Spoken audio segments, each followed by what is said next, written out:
Madam আপনার নাম কি? অঞ্জনা দত্ত। আচ্ছা, আপনি কোথা থেকে এসেছেন? হাওড়া কদমতলা। আপনি এনবিপি তে কি সমস্যা নিয়ে এসেছিলেন? শ্বাসকষ্টের সমস্যা নিয়ে এসেছিলাম। আচ্ছা, কতদিন ধরে আপনি এই সমস্যায় ভুগছিলেন? 15 বছর ধরে ভুগছিলাম। শ্বাসকষ্টের সমস্যা ছিল? শ্বাসকষ্টের সমস্যা ছিল। আচ্ছা, আপনার যেটা ডায়াগনোসিস হয়েছিল সেটা হচ্ছে সিওপিডি বলছে, হ্যাঁ? হ্যাঁ তো এই শ্বাসকষ্ট সমস্যা নিয়ে ভুগছিলেন, আগে দেখিয়েছেন কোথাও? হ্যাঁ, মেডিকেলে দেখিয়েছি, পিজিতে দেখিয়েছি, ভাঙড়ে দেখিয়েছি। তারপরে একদিন বললো আপনি এই মাসের মধ্যে মারা যাবেন। তখন আচ্ছা। আমার খুব কান্না পাচ্ছে, আমার মেয়েরাও খুব কান্নাকাটি করছে। তখন বাইরে নিয়ে যাওয়ার জন্য ব্যবস্থা করেছিল। তখন একদিন সকালবেলা টিভি খুলেছি, দেখছি যে ভদ্রলোক অ্যাড দিয়েছে। তখন আমি এই নাম্বার নিয়ে আমি ডাক্তারবাবুর কাছে আসি। আচ্ছা, মোটামুটি আপনি 7-8 মাস এখানে ওষুধ খেয়েছেন, তাই হ্যাঁ তো? হ্যাঁ, আচ্ছা, তো 7-8 মাস ওষুধ খেয়ে আজকে কেমন আছেন আপনি? একদম ভালো আছে। এখন আর- একদম শ্বাসকষ্টের কোনো আমি বুঝতে পারি না। একদম নিরালায় ঘুমাই। আচ্ছা। খুব নিজের থেকে ঠান্ডা গরম জলে চান করি। আচ্ছা। আর ঠান্ডা গরম জল খাই, ওষুধ সব গরম জলেতেই খাই। আমি ভীষণ ভালো আছি। আচ্ছা, এখন তো শীতকাল, তাও কোনো কষ্ট হচ্ছে না না? না না, আমার একদম কষ্ট হচ্ছে না। আচ্ছা, আগে কি শীতকালে কষ্ট হতো? ওরে বাপরে, দম ছুটে যেতাম, একদম দম ছুটে যেতাম, ছুটাছুটি করে লেগে যেতাম। আর সারা বছরই কিছু না কিছু কষ্ট হতো? হ্যাঁ, ওই ভুগতেই থাকি, ভালো হতাম না। আচ্ছা, এখন আপনি তাহলে একটু আনন্দ পেয়েছেন, শান্তি পেয়েছেন? হ্যাঁ, আমি আনন্দ পেয়েছি, শান্তি পেয়েছি, আমার ঘুমিয়ে শান্তি। ঠিক। আমি একদম উঠে আছি। আপনার তাহলে এখানে আয়ুর্বেদে এনবিপি তে এসে চিকিৎসা করানোতে আপনি যেটা শুনেছিলেন আপনার আয়ু শেষ হয়ে যাচ্ছে, সেটা এখন আয়ু বৃদ্ধি পেল। হ্যাঁ হ্যাঁ হ্যাঁ, ঠিক আছে। আমি একদম ভালো আছি, কোনো আমার অসুবিধা আচ্ছা। বলে নেই। আচ্ছা, যারা টিভিতে প্রোগ্রাম দেখেন তাদের জন্য আপনি কি বলতে চাইবেন? হ্যাঁ, এই শ্বাসকষ্টের জন্য আয়ুর্বেদিক ওষুধ খাক, ওনারা ভালো হয়ে যাবে। ভালো হয়ে গেলে আনন্দ থাকবে। যেরকম যেরকম ডাক্তারবাবু সব বলবেন সেরকম সেরকম মানতে হবে। আমি ঠান্ডা গরম জলে চান করি, আর ঠান্ডা গরম জল খাই, ঠান্ডা গরম জলে বাইল করে ওষুধ খাই। আমি একদম ওকে। শ্বাসকষ্ট বলে আমি কোনো কিচ্ছু বুঝতে পারি না। তো আপনাকে অসংখ্য ধন্যবাদ। আর আপনি এত সুস্থ আছেন বলে আমরাও খুব হ্যাপি। হ্যাঁ। আপনি সারা জীবন সুস্থ থাকুন, এই হ্যাঁ। প্রার্থনা করি। হ্যাঁ, আপনাদের ঘরেও প্রার্থনা করি আপনারা ভালো থাকুন। ঠিক। আপনারা দেবতা, ডাক্তারবাবু মানে দেবতা। আমার খুব ভালো আছি আমি। আপনাকে অনেক ধন্যবাদ। হ্যাঁ, আপনাদেরও অনেক ধন্যবাদ। স্যার, আপনি কোথেকে এসেছেন? আমি এসেছি সোদপুর পানিহাটি থেকে। আচ্ছা, আপনার নাম? আমার নাম সুধীর সরকেল। আচ্ছা, আপনার পেশেন্ট কে? আমার পেশেন্ট আমার মিসেস বন্দনা সরকেল। আচ্ছা, উনি কি সমস্যা নিয়ে এসেছিলেন? ওনার গ্যাস অম্বল আচ্ছা, আর থাইরয়েড। থাইরয়েডের সমস্যা ছিল। হ্যাঁ। আচ্ছা, কি কষ্ট হতো ওনার? ওনার গ্যাস অম্বল হতো এবং থাইরয়েডের থেকে সমস্ত নানা রকম প্রবলেম হতো। আচ্ছা, থাইরয়েডের সমস্যা ছিল বলে বিভিন্ন ধরনের সমস্যা দেখা হ্যাঁ। দিয়েছে। আচ্ছা, তারপরে এখন সেটা মোটামুটি মানে 30-35 বছর ধরে। 30-35 বছরের পুরনো সমস্যা। হ্যাঁ। দুটো সমস্যা বললেন, একটা হচ্ছে গ্যাস অম্বল আর একটা হচ্ছে থাইরয়েডের সমস্যা। হ্যাঁ। আচ্ছা, আপনি আগে তো নিশ্চয়ই কোনো ট্রিটমেন্ট করিয়েছেন? হ্যাঁ, অ্যালোপ্যাথি দেখিয়েছি, কিচ্ছু হয়নি। আচ্ছা, যেরকম তেমনই ছিল আর কি, হ্যাঁ। সমস্যার সমাধান হয়। কিচ্ছু হয়নি। ওই আচ্ছা, মানে ওই 2-4 দিন বন্ধ ছিল, হুম। তারপরে আবার হয়েছে। আবার হয়েছে, মানে ওষুধটা ছাড়তে পারেননি তখন? না। আচ্ছা, তারপর আমাদের এনবিপি তে এসে ট্রিটমেন্ট চালু করেছেন? হ্যাঁ, আমি দেখলাম যে আমি বিনোদ শর্মাকে দেখলাম। আচ্ছা। বিনোদ শর্মাকে দেখলাম যে আমি ডিসিশন নিলাম যে আমি আয়ুর্বেদিকে আসবো। আচ্ছা, বেশ। আচ্ছা, তারপর এখানে ট্রিটমেন্ট করার পর আজকের দিনে উনি কেমন আছেন? আজকের দিনে উনি ভালো আছেন। আচ্ছা, এখন কষ্টগুলো? এখন কষ্ট করলে মোটামুটি সেরকম আপাতত নেই। হ্যাঁ, গ্যাস অম্বল সব ঠিক হয়ে গেছে? ঠিক আছে, আজকে ওটার জন্য একটু গ্যাসটার জন্য ট্যাবলেট খাচ্ছে। হ্যাঁ, হ্যাঁ। কিন্তু আগের থেকে? আর আগে তো ভালো আছে। আচ্ছা, আর যেটা থাইরয়েডের সমস্যাটা ছিল সেটা? আপাতত ভালো আছে। বাহ। আচ্ছা, এখন আপনি দর্শকদের জন্য কি বলতে চাইবেন? দর্শকদের জন্য বলতে চাই যে এটাই, যাদের যাদের সামর্থ্য আছে, যাদের সামর্থ্য আছে তারা আয়ুর্বেদিক এনবিবিতে আসুন। হ্যাঁ, যদি রোগ দেখেন তাহলে পয়সা দেখলে চলবে না, আর পয়সা দেখলে রোগ দেখলে চলবে না। আচ্ছা, বাহ, একটা ভালো কথা বললেন যে দেখুন, রোগের সাথে কোনো কম্প্রোমাইজ করা যাবে না। যাবে না। মানুষের টাকা তখনই কাজে আসবে যদি তার প্রাণ থাকে। হ্যাঁ, ঠিক আছে। আমি একদিন অ্যালোপ্যাথিক দেখেছি, হ্যাঁ। আমার টাকাও গেছে, হ্যাঁ। পেশেন্টও সারিনি, এবং মানে উল্টে আমার মানে ক্ষতি হয়ে গেছে। হ্যাঁ। হ্যাঁ। আচ্ছা, আপনি এখন স্যাটিসফাইড তো আপনার মিসেসকে দেখিয়ে? হ্যাঁ, সেটাই আমি satisfied. Okay, thank you sir, আপনাকে অনেক ধন্যবাদ। Okay, thank you. Okay, madam আপনার নাম কি? রিনা দে। আপনি কোথা থেকে এসেছেন? গড়িয়া। গড়িয়া। আচ্ছা, আপনি এনবিপি তে কি সমস্যা নিয়ে এসেছিলেন? এই হাত পা ফেটা চুলকাতো হ্যাঁ। আর ফেটে ফেটে যেত, সেই জন্য এসেছিলাম। তো ডাক্তারবাবু এসে বলছে তোমার সোরাইসিস হচ্ছে। সোরাইসিস হয়েছে। আচ্ছা, কতদিন ধরে এটা নিয়ে ভুগছিলেন? এই 7-8 মাস। 7-8 মাস আগে থেকে এটা শুরু হয়েছিল। আগে অন্য ট্রিটমেন্ট করেছিলেন? না, আমি করিনি। এটাই প্রথমবার? এই প্রথম। আচ্ছা। আগে মলম লাগাতাম, তো হ্যাঁ, হ্যাঁ। মলম লাগলে সবাই বলতো কমে যাবে, তখন দেখছি কমছে না, ব্যথা ব্যথা হচ্ছে, তখন আমি টিভি দেখে এখানে আসি। আচ্ছা, আমাদের এনবিপির ওষুধ আপনি কতদিন খেয়েছেন? এই 15 দিন। আচ্ছা, 15 দিন আপনি আমাদের ওষুধ খেয়ে এখন কেমন আছেন? এখন ভালো আছে। আগে যে সমস্যাগুলো হচ্ছিল, তো এখন সেগুলো কি ঠিক হয়েছে? না, তার থেকে অনেক কমে আছে। অনেক কমে গেছে। আর আগে কি কি সমস্যা হতো এটার জন্য? মানে হাতটা কেমন টান ধরতো, হুম। আর হচ্ছে কেমন যেন জ্বালা জ্বালা জ্বালা জ্বালা করতো, সেগুলো কমে গেছে। আর চামড়া উঠতো? হ্যাঁ হ্যাঁ চামড়াগুলো এখন ওঠা বন্ধ? হ্যাঁ, অনেক অনেক। বন্ধ হয়ে গেছে। আচ্ছা, আপনি তাহলে এখন আগে থেকে অনেকটা ভালো আছেন, তাই তো? আচ্ছা, আপনি দর্শকদের জন্য কি বলতে চাইবেন যে আপনি যে সুস্থ হয়েছেন আগের থেকে অনেকটা, তো আমিও ভালো হয়েছি, আবার অন্যরা আসলে তারাও ভালো হয়ে যাবে। আচ্ছা আচ্ছা, আপনাকে অশেষ ধন্যবাদ আপনি আমাদের এই কমেন্টস দেওয়ার জন্য। তো আমরা আশা করি যে যতটুকু আরো বাকি আছে খুব তাড়াতাড়ি সেগুলো সেরে যাবে। ওই তো উনি জয়নগরতে এসে আমাকে জিজ্ঞাসা করলো, আমি তো 15 দিন আমার অনেকটাই কমেছে। ঠিক আছে, এবার ওষুধটা কন্টিনিউ করুন, দেখবেন খুব তাড়াতাড়ি সুস্থ হয়ে যাবেন সম্পূর্ণভাবে। ঠিক আছে, নমস্কার। স্যার, আপনার নাম কি? আমার নাম প্রবীর কুমার হালদার। আচ্ছা, আপনি কোথা থেকে এসেছেন? আমি এসেছি দক্ষিণ 24 পরগনায় কৈপুকুর, বড় কৈপুকুর গ্রাম। আচ্ছা। আর আরো ভালো করে একটু বলি, ওই লক্ষ্মীরামপুর স্টেশন, ওখান থেকে বড় কৈপুকুরের গ্রাম। আচ্ছা আচ্ছা, আপনি যখন এনবিপি তে এসেছিলেন কি সমস্যা নিয়ে এসেছিলেন? আমি এসেছিলাম মূলত সুগারের জন্য। সুগারের জন্য? আপনার সুগার কতদিন ধরে ছিল? সুগার আমার প্রায় 6 বছর মতো ছিল। 6 বছর ধরে আপনি সুগারের রোগে ভুগছিলেন। ভুগছিলাম। আপনি কি কোনো ওষুধ খাচ্ছিলেন তখন? হ্যাঁ, এলাহাবাদ ওষুধ খাচ্ছিলাম। খাচ্ছিলেন, কিন্তু তাতে আপনি যখন আমাদের এখানে এসেছেন তখন আপনার কত ছিল সুগার? তখন আমার ছিল খালি পেটে 235 এবং ভরা পেটে 456। আচ্ছা, তখন আপনি অ্যালোপ্যাথি ওষুধ খাচ্ছিলেন? এলাহাবাদ ওষুধ খাচ্ছিলাম। আচ্ছা, এবার আপনি কোন মাসের রিপোর্ট বলছেন এটা? এবার আমি বলছিলাম এটা নভেম্বরের রিপোর্ট। নভেম্বরের রিপোর্ট। আচ্ছা, তারপর আপনি আমাদের এখানে এসে আমাদের ওষুধ খাওয়া শুরু করলেন, অ্যালোপ্যাথি ওষুধটা বন্ধ করে দিলেন। বন্ধ করলাম, হুম। আচ্ছা, আজকে এখন আপনার কত সুগার আছে? এখন আমার সুগার আছে খালি পেটে 120, ভরা পেটে 140। আচ্ছা, তার মানে এখন আপনি আমাদের ওষুধ খেয়ে অ্যালোপ্যাথি ওষুধ বন্ধ করে দিয়ে রিপোর্টে যেটা এলো 120 আর 140। আচ্ছা, এখন আপনি শারীরিকভাবে কেমন সুস্থতা ফিল করছেন নিশ্চয়ই? এখন শারীরিকভাবে আমি সম্পূর্ণ সুস্থতা ভোগ করছি। আচ্ছা, অনেক ধন্যবাদ। এবার আপনি একটু বলুন যে আপনার যে এই উপকারটা হয়েছে, দর্শক যারা আপনাকে দেখছে টিভিতে, তাদের জন্য কি সংবাদ দেবেন? আমি সব দর্শককে অনুরোধ করব, অযথা এখানে সেখানে না ঘুরে আপনারা, আমি যে প্রতিষ্ঠানে এসেছি এই প্রতিষ্ঠান থেকে আপনার সুগারের ওষুধ খান। আমি যা বলছি এটা সত্য কথা বলছি। আচ্ছা, এবং আপনার কাছে তো তার রিপোর্টও রয়েছে? হ্যাঁ, রিপোর্টও রয়েছে। আচ্ছা, আপনাকে অসংখ্য অসংখ্য ধন্যবাদ যে আপনি আমাদের ওপরে এতটা ভরসা করে এগিয়েছিলেন এবং আজকে সম্পূর্ণভাবে সুস্থ হয়েছে। ধন্যবাদ।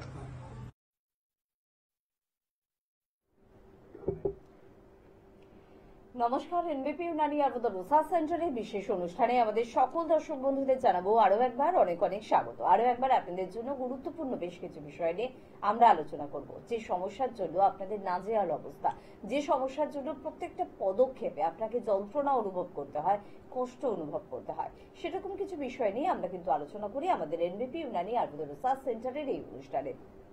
সেটা যে কোনো প্রকারের ক্রিটিক্যাল বা ক্রনিক ডিজিজ কিন্তু হতে পারে। অন্যতম বর্তমানের একটি সমস্যা হচ্ছে অস্থির সমস্যা। অস্থির সমস্যায় নাজেহাল আমরা। একটা সময় ছিল যে সময় আমরা জানতাম যে বয়স হলে অস্থির সমস্যা হয়, কিন্তু এখন যে কোনো বয়সে কিন্তু হচ্ছে অস্থির সমস্যা। এই নিয়ে আজকে কথা বলবো। আমাদের সঙ্গে উপস্থিত রয়েছেন এনবিপি ইউনানি আয়ুর্বেদ রিসার্চ সেন্টারের মেডিকেল কনসালটেন্ট ডক্টর ভাদুরী। প্রথমে তাকে জানাবো ধন্যবাদ ও স্বাগত। এবং তার পাশাপাশি রয়েছেন আমাদের সংস্থার মেডিকেল কনসালটেন্ট এবং মেডিকেল অ্যাডভাইজার আমাদের ডক্টর এস খান, তাকেও জানাবো অনেক অনেক ধন্যবাদ এবং স্বাগত। প্রথমে ডক্টর এস ভাদুরীর কাছে একটু যাবো যে বর্তমানে বাড়ছে অস্থির সমস্যা, কেন এত অস্থির সমস্যা বাড়ছে, কারণটা কি? দেখুন, এর সবচেয়ে বড় কারণ হচ্ছে আমাদের লাইফস্টাইল। আগেকার দিনে দেখা যেত কি যখন মানুষের বয়স বাড়ে আস্তে আস্তে তাদের শরীরের শক্তি কমে যায় এবং দেখা যায় যে তখন আস্তে আস্তে যে হাড়ের মধ্যে, হাড়ের জয়েন্টের মধ্যে ব্যথা আসছে, কোমরে হোক, হাঁটুতে হোক, ঘাড়ে হোক, এই ব্যাপারগুলো। তবে আগে যতটা হতো তার থেকে কিন্তু এখন সংখ্যায় অনেক বেশি বেড়ে গেছে, এবং সেটা আগে যে এজ গ্রুপে হতো, যে একটু যখন বৃদ্ধ বৃদ্ধাদের ক্ষেত্রে মানে আমরা যেটা দাদু ঠাকুমা বলি সেই তাদের হতো, কিন্তু এখন কিন্তু দেখা যাচ্ছে মাঝবয়সী থেকে একটু মানে ইয়াং জেনারেশনের ক্ষেত্রেও, ইয়াং অ্যাডাল্টস যারা আছে তাদের ক্ষেত্রেও কিন্তু এই প্রবলেমটা আসছে। তার মেইন কারণ হচ্ছে আমাদের লাইফস্টাইল, আমাদের যে ফুড হ্যাবিট, আমাদের যে খাদ্য খাবারের ধরন, তার মধ্যে কিন্তু প্রথম কথা যেটা হচ্ছে সেটাও কিন্তু এত বেশি আমরা ফাস্ট ফুড জাঙ্ক ফুডের দিকে চলে যাচ্ছি, রেডিমেড ফুডের দিকে চলে যাচ্ছি, যে আমাদের যে কি বলবো নিউট্রিশনাল ভ্যালু, খাদ্যের মধ্যে যে একটা পুষ্টিগত মান, যেটা নিউট্রিশনাল ভ্যালু কিন্তু অনেক কমে গেছে। তার জন্য কি হচ্ছে, আমাদের শরীরের যে মিনারেলস ভিটামিনস যেগুলো দরকার সেগুলোর কিন্তু ঘাটতি হচ্ছে।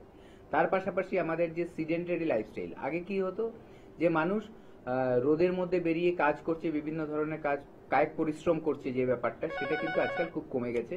এবং দেখা যায় যে আজকাল চেয়ার বাউন্ড ওয়ার্ক, বেশিরভাগ মানুষের কি হচ্ছে চেয়ারে বসে বসে কাজ। তার জন্যই কি হচ্ছে যে ভিটামিন বি ডেফিসিয়েন্সি, অথবা যে ব্লাড সার্কুলেশনটা যেটা ফিজিক্যাল এক্সারসাইজ করলে হয় সেগুলো হচ্ছে না, মাংসপেশির ক্ষমতা কমে যাচ্ছে।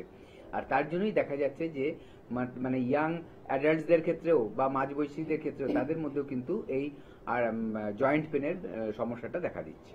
একদম আমাদের একেবারে বাড়ির সমস্যা, ঘরের সমস্যা, হয়তো সুগারে আপনার পরিবারের মানুষ আক্রান্ত, পাশাপাশি অস্থির সমস্যাতেও আক্রান্ত। মাত্র 30 বছর বয়স, যেখান থেকে কিন্তু শুরু হয়ে যাচ্ছে অস্থির সমস্যা। অনেকটা বেশি বললাম, এখন কিন্তু 25-26 আমরা ফোন পাই যে হাঁটু ব্যথা করছে, কোমরে যন্ত্রণা হচ্ছে। সব বিষয়গুলো নিয়ে দুজন অভিজ্ঞ চিকিৎসকের সাথেই আমি কথা বলবো। তবে আমাদের সঙ্গে ফোনে বন্ধু আছেন, কে আছেন? নমস্কার। নমস্কার, কে বলছেন? আমি শিবপ্রসাদ দাস বলছি। কোথা থেকে ফোন করছেন? আমি বলছি হলদিয়া থেকে। হ্যাঁ বলুন, কি সমস্যা আছে? সমস্যা হচ্ছে আমার না গত 6-7 মাস ধরে মানে টাইম লেগে যাচ্ছে, প্রথমে মানে কমছেই না কোনো। আচ্ছা, কফ, সর্দি লেগেছে, কফ হয়েছে, তাই তো বলছেন? হ্যাঁ, কমছেই না। আমি কমছে না। ওষুধ খেয়েছি কিন্তু কোনোটাই হচ্ছে না। ওকে, আচ্ছা, আপনার কি ঠান্ডা লাগার ধাতটা একটু বেশি আছে বা অ্যালার্জিক? ছিল না, অ্যালার্জি, ডাস্ট অ্যালার্জি আছে। হ্যাঁ, ঠান্ডাটা দেখি 6-7 মাস ধরে না, মানে এটা কমতেই যাচ্ছে না। আপনি কি ডাক্তার দেখিয়েছেন এর জন্য? না, সেরকম ডাক্তার দেখানি, মানে দোকান থেকে ফার্মেসি থেকে ওষুধ এনে খেয়েছি। আচ্ছা আচ্ছা আচ্ছা, ঠিক আছে, আপনি শুনতে থাকুন। মেন ব্যাপারটা হচ্ছে যে দেখুন, আমার যাদের এই অ্যালার্জিক টেন্ডেন্সিটা আছে, এই যে ডাস্ট অ্যালার্জি বললেন, তাদের মধ্যে যে আইজিই এই লেভেলটা কিন্তু বেশি থাকে। ঠিক আছে, এটাকে কিন্তু আমরা অনেক সময় কি করি, সিমটমটাকে বন্ধ করার জন্য, ধরুন আপনার হাঁচি উঠছে, নাক দিয়ে জল পড়ছে, তো তার জন্য আমরা ওষুধ খেয়ে কি করি, ওটাকে চাপা দিয়ে দিই, কিন্তু আলটিমেটলি কিন্তু রোগটা সারলো না। আমাদের করতে হবে কি, যে আমাদের যে অ্যালার্জি, যেটার জন্য আমার ওই নাক দিয়ে জল পড়ছে বা হাঁচি উঠছে বেশি, তো সেগুলোকে কমাতে হবে। তার জন্য ট্রিটমেন্ট আছে, আয়ুর্বেদিক ট্রিটমেন্ট করলে কিন্তু আপনি এই অ্যালার্জির থেকে পার্মানেন্টলি রেহাই পেতে পারেন বা সারিয়ে তুলতে পারেন নিজেকে। আর তার জন্য ট্রিটমেন্ট করলে কি হবে, দুটো লাভ হবে, যে আপনার ঘন ঘন ওষুধ খেয়ে সারা জীবন কাটাতে হবে না, এবং তার পাশাপাশি আপনার কি হবে, যে অ্যালার্জিটা কমে গেলে আরো কিছু যে প্রবলেমগুলো আসে, যে ধরুন আপনার ক্ষেত্রে কি হচ্ছে, অনেকের ক্ষেত্রে অ্যালার্জি থেকে কি হচ্ছে, প্রথমে নাক দিয়ে সর্দি পড়ছে, শুধু তাই নয়, কারো কারো ঠান্ডাটা খুব চট করে ধরে নেয়, মানে ইমিউনিটিটা লো হয়। ঠিক আছে, এই যে ইমিউনিটিটা, এটাও কিন্তু বাড়িয়ে তোলা যাবে এই আয়ুর্বেদিক চিকিৎসার মাধ্যমে। একদম। আমাদের সঙ্গে আজকে উপস্থিত রয়েছেন এনবিপি ইউনানি আয়ুর্বেদা রিসার্চ সেন্টারের মেডিকেল অ্যাডভাইজার ডক্টর এস খান। আরো একবার ডক্টর এস খানকে স্বাগত তো জানাবো, পাশাপাশি যে গুরুত্বপূর্ণ বিষয়টা, সেই বিষয়টা নিয়ে একটু আলোচনা করবো। ডাক্তারবাবু, বহু চেম্বার আপনাকে অ্যাটেন্ড করতে হয়, বহু পেশেন্টের সাথে কথা বলতে হয়, মোটামুটি কি কি ধরনের অস্থির সমস্যা নিয়ে আপনারা পেশেন্ট পান, এবং কি ধরনের সমস্যার প্রবণতা একটু বেশিও পান? মোট কথা দুই রকমের আর্থ্রাইটিস হয়, একটা হচ্ছে অস্টিও আর্থ্রাইটিস, একটা হচ্ছে রিউমাটয়েড আর্থ্রাইটিস। অস্টিও আর্থ্রাইটিস যেটা হয়, এটা হাড়ের ক্ষয়ের কারণে বা ক্যালসিয়াম ডেফিসিয়েন্সির কারণে যেটা হয়, সেটা একটা বয়সের পর হয়। ধরুন 45 এর পর ওমেনদের, মেনদের 50 পর থেকে সাধারণত দেখা যেত এটা, কিন্তু আস্তে আস্তে কি হয়েছে, ওটাও আগে দেখা যাচ্ছে। লাইক ভিটামিন ডি কমে যাচ্ছে কারো শরীরে, ক্যালসিয়াম ডেফিসিয়েন্সি হয়ে যাচ্ছে, সেই জন্য অস্টিও আর্থ্রাইটিস এখন আফটার 30 ইয়ার্স এর পর দেখা যাচ্ছে মানুষের শরীরে। আরেকটা হয় রিউমাটয়েড আর্থ্রাইটিস, যেটার কোনো বয়স নেই, যেটা 20 বছরও হতে পারে, 25 বছরও হতে পারে, আবার 45 বছরও হতে পারে। সেটার কারণটা হচ্ছে আমবার, বাংলায় বলি রিউমাটয়েডকে আমবার। মানে শরীরে অপক্ষ আম জমছে, ইনডাইজেস্টেড একটা ফুড শরীরের মধ্যে কন্টিনিউ থাকার পরে মানে তার পেট পরিষ্কার হচ্ছে না, তারপরে তার হয়ে যাচ্ছে রিউমাটেড আর্থ্রাইটিস, যেটাকে আমবার বলে। সেটার কারণে সেটা আরো খতরনাক, মানে অস্টিও আর্থ্রাইটিস তো হাড়ের ক্ষয় হচ্ছে, এটাতে স্মল জয়েন্টে পেন শুরু হচ্ছে। মূলত এই দু রকম পেশেন্ট দেখা যায়। একদম। এবং একটু জানতে চাইবে, এই যে আপনি বলছেন যে মহিলাদেরও হয়, এটা পুরুষদেরও হয়, অস্থির সমস্যা তো দু ধরনের পেশেন্টদেরই পেয়ে থাকে, কিন্তু কোথাও কি মহিলাদের সমস্যাটা একটু বেশি হয় বা তার কি কারণ রয়েছে?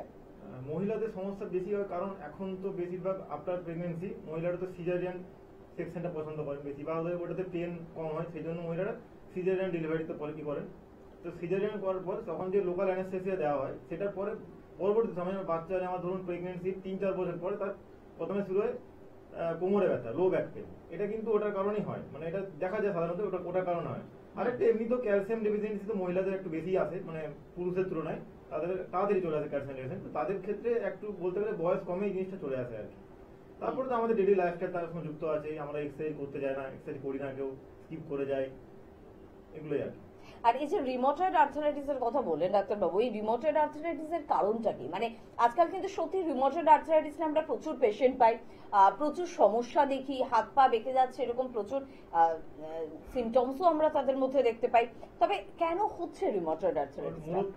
মূলত ধরুন এটা হয় যে প্রথমেই কারো দীর্ঘদিন ধরে পেটের সমস্যা, ধরুন এরকম কেস দেখেছি আমি যে 20 বছর ধরে পেটের সমস্যা, একটা গ্যাসের ট্যাবলেট খেয়ে নিচ্ছে, কখনো ঠিক হচ্ছে কখনো ঠিক হচ্ছে না, কিন্তু সে একটা ট্যাবলেট খেয়ে যাচ্ছে আর কি।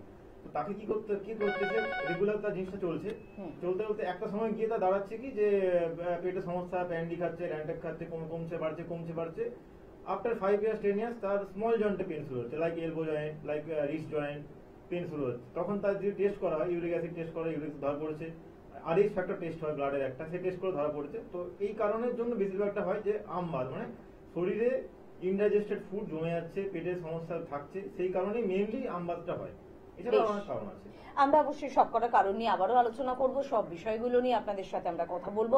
দুজন অভিজ্ঞ চিকিৎসক আজকে কিন্তু আমাদের সাথে স্টুডিওতে রয়েছেন, আর অবশ্যই ফোনে আপনারা রয়েছেন। কে আছেন? নমস্কার, বলুন কে বলছেন?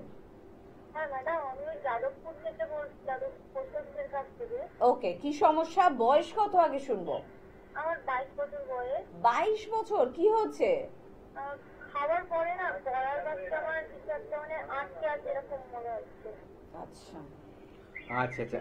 আর খাওয়া দাওয়ার মধ্যে কি ধরনের খাওয়াটা বেশি খাওয়া হয়? আমার বলতে মানে যেরকম নরমালি খাই। ফাস্ট ফুড জাঙ্ক ফুড খাওয়া হয়? হ্যাঁ মাঝে মধ্যে খাই, সপ্তাহে 2-3 দিন খাই। আচ্ছা, আর অ্যাসিডিটির টেন্ডেন্সি আছে? না সেরকম তো কিছু নেই। পটি ক্লিয়ার হয়? হ্যাঁ বডি ক্লিয়ার হয়, খাবার পরে না গলার কাছে খুশখুশ কিন্তু কিছু একটা আটকে আছে। হ্যাঁ, আর মনে হচ্ছে জল খেলেও সেটা কমছে না, তাই তো? না জল খেলেও কমছে না। আপনি শুনতে থাকুন, বলছি যে জেনারেলি এটা কি হয়, হাইপার অ্যাসিডিটির থেকে হয়। তো আমাদের যে জিইআরডি বলে, গ্যাস্ট্রোএসোফেজিয়াল অ্যাসিড রিফ্লেক্স ডিজিজ, তো এটাই কি হয়, আমাদের পেটের মধ্যে যে অ্যাসিডটা জমে থাকে বা ধরুন তৈরি হয়, এবং আমরা যে খাদ্য খাবারগুলো খাই সেই যদি ভালো মতো ডাইজেস্ট না হয়, তখন ওই অ্যাসিডটার কি হয়, সেটা বাড়তে থাকে, এবং অ্যাসিডটা বাড়তে গিয়ে অনেক সময় দেখা যায় আমাদের ওপর দিকে এটা উঠে আসছে। ঠিক আছে, অ্যাসিডটা থাকে হচ্ছে স্টমাকে, ওখানে ওর কাজ। কিন্তু দেখা যায় যে আমরা যদি অতিরিক্ত ভরপেট খেয়ে ফেলছি, মানে খাবারের ওপরে খাবার খাচ্ছি কিন্তু ঠিকমতো হজম হচ্ছে না, তখন দেখা যায় যে এটা কিন্তু ওপর দিকে ধাক্কা দিতে থাকে। এবং কোনো সময় এটা এমন হয়, মুখ দিয়ে তো আমাদের ধরুন মানে কি বলবো, টক জল উঠে আসে, যেটা আমরা বুঝতে পারি অনেক সময়। সেটা ছাড়াও অনেকের ক্ষেত্রে দেখা যায় মনে হচ্ছে গলার মধ্যে কিছু একটা আটকে আছে। এটার জন্য প্রথম যেটা করতে হবে, আমাদের যে খাদ্য খাবারগুলো আমরা খাচ্ছি সেটাকে একটু পরিবর্তন করতে হবে। আমাদের হাই প্রোটিন ডায়েট, এটাকে একটু কমাতে হবে। তার সাথে সাথে বেশি প্ল্যান্ট বেসড ডায়েট খেতে হবে। ঠিক আছে, মানে শাকসবজির মাত্রা বাড়াতে হবে, ফলমূল এগুলো ভালো করে খেতে হবে। তাহলে দেখা যাবে আমার বডিতে কি অ্যালকালাইনিটিটা বাড়ছে, আমার অ্যাসিডিক নেচার থেকে আমার পেটটার মধ্যে কিন্তু অ্যালকালাইনিটিটা বাড়বে। যখনই অ্যালকালাইনিটিটা বাড়বে তখন দেখা যাবে এই প্রবলেমগুলো আস্তে আস্তে কমছে। আর যদি আপনার এটা অনেকদিন দীর্ঘদিন ধরে চলতে থাকে, দেখছেন আপনি অনেক চেষ্টা করেও কমাতে পারছেন না, তাহলে বলবো একবার আমাদের সাথে যোগাযোগ করবেন আমাদের হেল্পলাইনে। এখান থেকে আমাদের ডাক্তারবাবুরা আপনার নিকটবর্তী চেম্বারে যেখানে আছে সেখানে এসে দেখিয়ে নেবেন। একদম। তো টিভি স্ক্রিনে কিন্তু যাচ্ছে আমাদের ফোন নাম্বার, সেই ফোন নাম্বার নিশ্চয়ই নোট করেছেন 9830235527 বা 37। যে কোনো ধরনের সমস্যা, যে কোনো বয়সের সমস্যা, দীর্ঘদিনের সমস্যা, মেডিসিন খাচ্ছেন তাও ভালো হচ্ছেন না, বা আপনার চিকিৎসক আপনাকে পরামর্শ দিয়েছে যে চটজলদি অপারেশন করে ফেলতে হবে, কিন্তু আপনি কনফিউজ যে সত্যি অপারেশন কি করা উচিত নাকি অপারেশন ছাড়াও কোন সংস্থা আমাকে ভালো করতে পারবে, তাহলে অবশ্যই কিন্তু নক করতে পারেন এনবিপির দরজা। এবং সে কারণেই বলছি স্ক্রিনে যে আমাদের নিজস্ব নাম্বার যাচ্ছে শেষে 27 বা 37, সেই নাম্বার কিন্তু মোবাইলে সেভ করুন, ফোন করুন, কথা বলুন আর জেনে নিন সত্যি আপনার সমস্যার সমাধান আপনি কোথায় পাচ্ছেন, মানে আপনার বাড়ির নিকটস্থ ঠিক কোন চেম্বারে পাচ্ছেন, কোন চিকিৎসক থাকছেন, কবে থাকছেন, কটা থেকে কটা পর্যন্ত থাকছেন। আবার ডক্টর এস খানের কাছে আমি একটু যাবো, রিমোটয়েড আর্থ্রাইটিস নিয়ে উনি কথা বলছিলেন এবং একটা বিষয় তো একটু শুনতে পারলাম যে পেটের সমস্যা, সেখানে না জেনে আমি নিজের মতো নিজের চিকিৎসা করছি, তাহলে কিন্তু ভবিষ্যতে গিয়ে রিমোটয়েড আর্থ্রাইটিস হতে পারে। মানে এটাই কি একমাত্র কারণ রিমোটয়েড আর্থ্রাইটিসের? না, পেটের সমস্যার কারণ আছে, তাছাড়া আমাদের লাইফস্টাইল লাইক ঠান্ডা খাবার দাবার যদি অনেক খায়, এই গরমকালে একটু এসিতে থাকবো, অ্যাকচুয়ালি যাদের এগুলো সহ্য হয় না তারা যেগুলো করতে থাকে বারবার, সেটা চলবে না। যেমন দই, কলা বা ঠান্ডাতে থাকা বেশি, ঠান্ডা আইসক্রিম খাওয়া, মানে ঠান্ডা খাবার দাবার খেলেও একটা রিউমাটয়েড আর্থ্রাইটিসের একটা ব্যাপার থাকে আর কি। তো যারা এটা একবার ধরা পড়ে যায় তার তাকে অ্যাভয়েড করতে হবে যে আমি ঠান্ডা খাবার খাবো না বা ঠান্ডা জায়গায় থাকবো না, এই জিনিসগুলো আর কি। অবশ্যই। এবার ডাক্তারবাবু থেকে এটাও শুনবো যে রিমোটয়েড আর্থ্রাইটিস যে আপনার হয়েছে সেটা আপনি বুঝবেন কি করে, মানে রিমোটয়েড আর্থ্রাইটিসের সিমটমস গুলো ঠিক কি কি? অবশ্যই আলোচনা আমরা ফিরবো, তবে তার আগে দেখে নেবো কে আছেন। নমস্কার। নমস্কার, আমি বেড়া বলছি খড়গপুর থেকে। খড়গপুর থেকে, হ্যাঁ বলুন কি সমস্যা? মায়ের বিষয়ে হ্যাঁ হ্যাঁ আরেকবার বলুন। মায়ের বিষয়ে জানতাম, আমার মায়ের বিষয়ে। আচ্ছা, তার আগে আমি একটা বিষয় জানাতাম, এবার কি জানেন যে খড়গপুর চেম্বারে ডক্টর বি শর্মা কিন্তু যাচ্ছেন, ঠিক আছে? খড়গপুরে আমাদের চেম্বার রয়েছে, সমস্ত খড়গপুরের বন্ধুদের বলবো, অনেকেই বারবার খড়গপুর থেকে ফোন করে বলেন যে ডক্টর বি শর্মা কি আসবেন খড়গপুরে, তো খড়গপুরে কিন্তু এবার যাচ্ছেন ডক্টর বি শর্মা। তো আপনারা যদি চান আমাদের স্ক্রিনে যে নাম্বার যাচ্ছে আমাদের নিজস্ব নাম্বার, সেই নাম্বারে ফোন করে অ্যাপয়েন্টমেন্ট করতে পারেন। এবার বলুন আপনার মায়ের বয়স কত এবং আপনার মায়ের কি সমস্যা হচ্ছে? মায়ের বয়স 54, মানে 2 মাস আগে মাছ পড়ে গেছে, হাঁটুটা চলতে এসেছিল নাকি, ব্যথা ফুলে গেছিল, পরবর্তীতে ফুলেটা কোন ডক্টরের কাছে গিয়েছেন কি? না না, এমনি যে ওষুধ কিনে খেয়েছিলাম, ব্যথাটাও কমে গেছিল, এখন আবার ব্যথা হচ্ছে। ওকে, ডাক্তারবাবু বলছেন। আচ্ছা, মায়ের বয়স কত বললেন? 55। আচ্ছা, এক্সরেতে কি এসেছিল? এক্সরে করিয়েছিলেন? না না, কিছুই করেননি। শুধু আচ্ছা, এখন কি সমস্যা হচ্ছে? ব্যথাটা কমে গেছিল, কিন্তু এখন আবার ব্যথা বেরিয়েছে। আচ্ছা, আপনি শুনুন, আমি বলছি, দেখুন এই যে ব্যাপারটা আবার নতুন করে ব্যথা এসছে, তার একটা কারণ থাকতে পারে। আপনার তখন মায়ের যে সমস্যাটা হচ্ছিল, আপনি এক্সরেও করেননি, ডাক্তারবাবুদের দেখাননি, কিছু করেননি, ঠিক আছে? এমন হতে পারে হয়তো সেখানে ভাঙেনি, কিন্তু অনেক সময় দেখা যায় যে হালকা ক্র্যাক থাকে। এই যে যখন মানুষের বয়স বাড়ে, মহিলাদের ক্ষেত্রে বিশেষ করে দেখা যায় যে অস্টিওপোরোসিস হওয়ার চান্সেস বেশি থাকে, ঠিক আছে? মানে হাড়ের মধ্যে একটা ভুঙুর ভাব চলে আসে, মানে ক্যালসিয়াম তখন ডিপোজিশন কম হয়, তার জন্য কি হয়, হাড়টা খোপড়া মতো হয়ে যায়, আর অল্প চোটেও কিন্তু তখন ভাঙতে পারে। আপনার মায়ের যে ফোলা ভাবটা ছিল সেটা কমে গেছে, তার মানে এখন হয়তো সেখানে মানে খুব বড় কিছু হয়নি, মানে ভেঙে যাওয়ার ব্যাপারটা, কিন্তু দুটো হতে পারে, যে হালকা হয়তো ওখানে ক্র্যাক থাকতে পারে, যেটা হয়তো এখন অতিরিক্ত বেশি হাঁটা চলার ফলে বা কাজকর্ম করার ফলে হয়তো সেটা বেড়ে গেছে কোনো কারণে, অথবা এমন হতে পারে সফট টিস্যু ইনজুরি হতে পারে, মানে আমাদের যে লিগামেন্ট, মাসেলস, ঠিক আছে, টেন্ডন, এগুলো আছে, এগুলোর মধ্যে অনেক সময় আঘাত পেলে পরেও ওটা কিন্তু আবার বেড়ে ওঠে, তো এটাও হতে পারে। তো একটা কাজ করতে হবে, আপনার একবার কিন্তু আমাদের কাছে নিয়ে আসুন, এই যে খড়গপুরে আমাদের ডাক্তারবাবু যাচ্ছেন, ওখানে নিয়ে আসুন, ওখানে এসে একবার দেখান, উনি দেখলে বুঝে তারপরে কিন্তু ট্রিটমেন্ট করালে এটাকে কিন্তু ঠিক করা যাবে। আর ফেলে রাখবেন না, তাহলে কিন্তু দিন দিন এই প্রবলেমটা বাড়বে। আর যদি ছোটখাটো কোনো ক্ষয়ক্ষতি এখন হয়ে থাকে, সেটা দিন দিন বেড়ে কিন্তু তখন একটা এমন জায়গায় পৌঁছে যাবে, তখন চলাফেরা পর্যন্ত বন্ধ হয়ে যায় মানুষের, ঠিক আছে? শুধু একটা চেয়ারে বা একটা বিছানায় মানুষ বসে বসে দিন কাটিয়ে দিতে হয়, কারণ মানে এত কষ্ট হয় তখন দেখা যায় যে চোখ দিয়ে জল বেরিয়ে যাচ্ছে, হাঁটতে গেলে নিচে থেকে দাঁড়াতে পারছে না, বসে গেলে উঠতে পারছে না, সিঁড়ি দিয়ে উঠতে পারছে না, এমনকি টয়লেটেও যেতে গেলে কিন্তু তখন তারা অ্যাভয়েড করতে চায়, কারণ এই ব্যথার চোটে। এটা যাতে না হয় তার জন্যই বলবো তাড়াতাড়ি একবার দেখিয়ে নিন। একদম, আমরা বলি না যে বিন্দু বিন্দু জলেই কিন্তু সিন্ধু হয়। সত্যি এক বিন্দু জল আপনাকে ভেজাতে পারে না, কিন্তু সেটা যদি ওই বিন্দু বিন্দু করে বৃহৎ আকার হয়ে যায় তখন আপনাকে ভাসিয়ে নিয়েও কিন্তু যেতে পারে। সেক্ষেত্রে আপনাকে সচেতন হতে হবে, সচেতনতা বাড়াতে হবে। সমস্যা যখনই আপনি টের পাবেন, আপনার পছন্দের যে কোনো চিকিৎসক, অভিজ্ঞ ভালো চিকিৎসকের পরামর্শ নিতে হবে, ট্রিটমেন্ট স্টার্ট করতে হবে। এবং যদি আপনার মনে হয় যে বেশ কিছুদিন ট্রিটমেন্ট করছি, মনের মতন রেজাল্ট পাচ্ছি না, তখন আপনার অধিকার রয়েছে যে তখন আপনি অন্য চিকিৎসকের আবার পরামর্শ নেবেন। তবে অভিজ্ঞ চিকিৎসক হলে একবারে আপনি রেজাল্ট পাবেন, এটা কিন্তু অবশ্যই কাঙ্ক্ষিত বা প্রমাণিত। কে আছেন বলবেন? নমস্কার। হ্যালো, হ্যালো, হ্যাঁ কে বলছেন? আমি কৃষ্ণনগর থেকে বলছি। আমার নাম শ্রেয়সী কোলে। শ্রেয়সী কার সম্বন্ধে জানবেন? আমি নিজের সম্বন্ধে জানি। বয়স কত শ্রেয়সীর? আমার বয়স 18 বছর। 18 বছর। আচ্ছা, বলো কি হচ্ছে 18 বছরের সমস্যা? আমার না সারাদিন কেমন ঘুম পায়, মানে ঘুমটাকে আমি ঠিক কন্ট্রোল করতে পারি না। আচ্ছা, ওজন কত? ওজন 50-এর কাছাকাছি। হাইট কত? হাইট ফুট 5 হতে পারে, 5 ফুট। 5 ফুট। আচ্ছা, আর রাতে কটা অবধি মানে জেগে থাকতে হয়? মোটামুটি 12টা অবধি প্রায় দিনই জাগি। আচ্ছা, আর কি হয়, সারাদিন ক্লান্তি বোধ হয়, তাই তো? হ্যাঁ হ্যাঁ। আচ্ছা, খাদ্য খাওয়া ঠিক মতো খাওয়া হয়?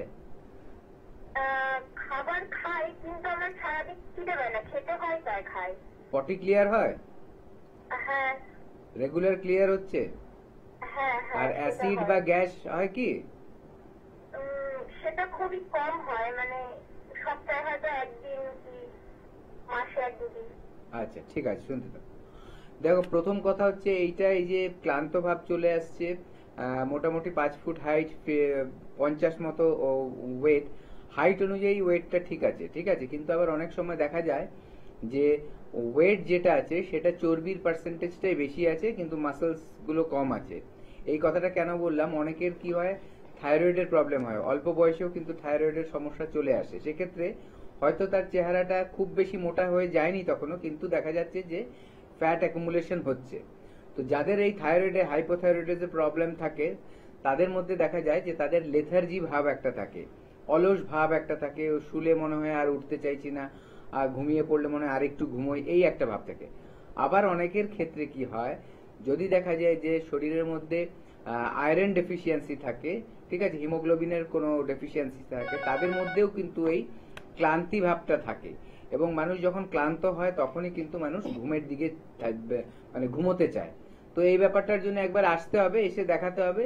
কোনো টেস্ট যদি দরকার হয় সেটা আমরা করিয়ে নেবো এখানে, আর সেইভাবে এসে ট্রিটমেন্ট করলে এই প্রবলেমটা আস্তে আস্তে ঠিক হবে। এবং দুটো ব্যাপার হবে, এই ক্লান্তি ভাবটাও দূর হবে, ঘুম যে মারাত্মক ভাবে পাচ্ছে ওটা নর্মাল হয়ে যাবে, এবং হেলথও ঠিক হবে, ঠিক আছে। যদি দেখা যাচ্ছে ওখানে থাইরয়েডের কোনো সমস্যা আছে সেটাও কারেকশন করা যাবে, এবং প্রপার একটা কিন্তু হেলদি লাইফস্টাইল মেনটেন করার জন্য যা যা করা দরকার সেই গাইডেন্সটাও কিন্তু আমাদের এখানে পেয়ে যাবে। একদম। পরের বন্ধুর সঙ্গে একটু কথা বলবো। কে আছেন বলবেন? নমস্কার। নমস্কার, হ্যাঁ, কে বলছেন? আমি সমস্ত বলতে বলছি কোথা থেকে? সূর্যপুর, কোন জেলা? দক্ষিণ 24 পরগনা। দক্ষিণ 24 পরগনা। হ্যাঁ বলুন, কি সমস্যা আছে? সমস্যা বলতে আমার এখন স্কিনের প্রবলেম দেখা যায়। কি প্রবলেম হচ্ছে? স্কিনের প্রবলেম। কি হচ্ছে স্কিনে? কি হচ্ছে? র্যাশ বেরোচ্ছে? হ্যাঁ, চুলকাচ্ছে, ওটা খুব চুলকাচ্ছে, আগ্রার মতো হয়ে যাচ্ছে, আবার পরে ওটাই হয়ে যাচ্ছে, কিন্তু চুলকানো ইচ্ছা হচ্ছে। কোন জায়গাটায় হচ্ছে এটা? ওটা হয়েছে আমার হাতে। আচ্ছা, আর ওটা থেকে কি খোসা খোসা মানে বেরিয়ে যাচ্ছে, না এমনি চুল করছে লাল হয়ে? হ্যাঁ, সাদা সাদা, হ্যাঁ, খোসা সাদা মতো বেরিয়ে যায়। হাতের কোন পোর্শনটায় হয়েছে, এই কুনুইয়ের দিকটায় নাকি? কোনের একটু উপরে, হালকা একটু উপরে। আচ্ছা আচ্ছা, আপনি শুনতে থাকুন, বলছি। দেখুন, একটা আপনার কথা শুনে যেটা অনেক সময় হয়, যেটা মানুষের এরকম ধরনের, সেটা সোরিয়াসিস হতে পারে, ঠিক আছে। সোরিয়াসিস একটা কিন্তু স্কিন ডিজিজ। তো এইটা যদি সেটা হয়, এটাকে ফেলে রাখা যাবে না। এটাকে মানে কি মডার্ন মেডিসিনে বলছে যে এটা হচ্ছে একটা অটো ইমিউন ডিজিজ, মানে আপনার যে রোগ প্রতিরোধ ক্ষমতাটা সেটাই কিন্তু আপনার বিরুদ্ধে কাজ করছে। ইমিউনিটি আপনার শরীরের বিরুদ্ধে কাজ করে এই জিনিসটাকে সৃষ্টি করে, ঠিক আছে। তাহলে ট্রিটমেন্ট করতে হবে কি? এটা কিন্তু নর্মাল স্কিন প্রবলেম না যে ছোটখাটো কোনো স্কিন প্রবলেম। এটাকে করতে হবে, আপনার ইমিউনিটিটাকে কিন্তু ঠিক করতে হবে, ঠিক আছে? তার সাথে সাথে এই যে স্কিনে প্রবলেমটা অলরেডি চলে এসছে সেটাকেও কারেকশন করতে হবে। এই দুটো পাশাপাশি করলে দেখা যাবে এটা আস্তে আস্তে কিন্তু ঠিক হবে। কিন্তু এই ঠিকটা মডার্ন মেডিসিনে কিন্তু বলছে হবে না, কিন্তু আয়ুর্বেদ বলছে কিন্তু এটাকে ঠিক করা যায়।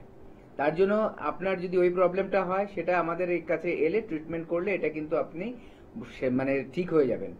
অথবা যদি আপনার এটা যেভাবে বলছেন সেটা যদি সোরিয়াসিস না হয়ে অন্য কোনো স্কিন প্রবলেমস হয় তার জন্যও কিন্তু ট্রিটমেন্ট আছে। অনেক সময় ফাঙ্গাল ইনফেকশন হয়, ঠিক আছে? অনেক সময় কি হয়, এই যে টেম্পারেচার বেড়ে যাচ্ছে, অনেকের অ্যালার্জি আছে, হিট অ্যালার্জি আছে, সেখানে হিট অ্যালার্জি থেকেও কিন্তু এরকম র্যাশেস বেরায়, তারপরে খুব চুলকোবে, লাল হয়ে যাবে, অনেক সময় চুলকোতে অনেক সময় দেখা যায় যে ওখান থেকে রস মতো বেরিয়ে যাচ্ছে, এতটাই মারাত্মক হয়ে যায়। যেটাই হোক ফেলে রাখবেন না। প্রথম কথা হচ্ছে হাইজিন মেনটেন করুন, পরিষ্কার পরিচ্ছন্নতা মেনটেন করুন, স্নান ঠিক মতো করুন, দুবেলা করুন, এখন গরম পড়েছে। আর যেসব খাবার খুব গরম করে শরীর সেই সব খাবারগুলোকে অ্যাভয়েড করুন, হালকা খাবার খান যাতে পেট ঠিক থাকে, তার সাথে লিভারটা ঠিক থাকে, আর তাহলে দেখবেন স্কিনের প্রবলেম অনেকটা কিন্তু কন্ট্রোল হয়। আর আমাদের কাছে যে ট্রিটমেন্ট আছে সেই ট্রিটমেন্ট করালে এটা আস্তে আস্তে কিন্তু ঠিক হয়ে যাবে। একদম। আবার ডক্টর এস খানের কাছে আমি একটু যাবো। রিমোটেড আর্থ্রাইটিস নিয়ে আপনাদের জন্য উনি কিন্তু আলোচনা করছেন এবং একটু সিমটমস গুলো শুনবো। মানে আপনার সিমটমস যেটা হচ্ছে সেটা কি রিমোটেড আর্থ্রাইটিসের সিমটমস, আপনি বুঝবেন কি করে? ডাক্তারবাবু একটু যদি বলেন। Small joint pain, mainly small joint pain আর small joint swelling, like wrist জয়েন্টে পেন হচ্ছে, বা ফিঙ্গার জয়েন্টে পেন হচ্ছে, এলবো জয়েন্টে পেন হচ্ছে, এই ফ্রোজেন শোল্ডার জয়েন্টে পেন হচ্ছে, ফ্রোজেন শোল্ডার যে থাকে অনেকে, এইগুলোর ক্ষেত্রে রিমোটেড আর্থ্রাইটিসে মেইনলি এই জয়েন্টগুলো পেন। হাঁটু জয়েন্ট যে পেন হচ্ছে ওটা কিন্তু রিমোটেড নয়, ওটা হচ্ছে অস্টিও আর্থ্রাইটিস। বাট রিমোটেড আর্থ্রাইটিস মানে স্মল জয়েন্ট মেইনলি এফেক্টেড করে আপনার। একদম। তাহলে মানে আমার যদি এই ছোট ছোট জয়েন্ট গুলোতে যদি ব্যথা শুরু হয় তার মানে এটা কিন্তু রিমোটেড আর্থ্রাইটিসের একটা সিমটম। একটু ডাক্তারবাবু থেকে এটাও জানতে চাইবো যে ছোট ছোট গাঁটে ব্যথা হচ্ছে, আমি ইগনোর করলাম, আমি ভালো কোনো চিকিৎসক দেখালাম না, নিজের মতো নিজে মেডিসিন কিনে খেলাম, শেষ পরিণতি কি হতে পারে? কতটা ভয়ঙ্কর হতে পারে রিমোটেড আর্থ্রাইটিসে? যদি মডার্ন মেডিসিনে বলা হয় সেখানে একমাত্র পেন কিলার ছাড়া কোনো মেডিসিনই নেই। তারা শুধু পেন কিলার দিয়ে সেটাকে জাস্ট ব্যথাটাকে কমিয়ে রাখবে, কিন্তু কিছুদিন পরে সে ব্যথাটাও আর কমবে না, পেন কিলার ডোজ বাড়তে থাকবে আস্তে আস্তে। এটা মডার্ন মেডিসিনে কোনো ট্রিটমেন্ট এটা নেই।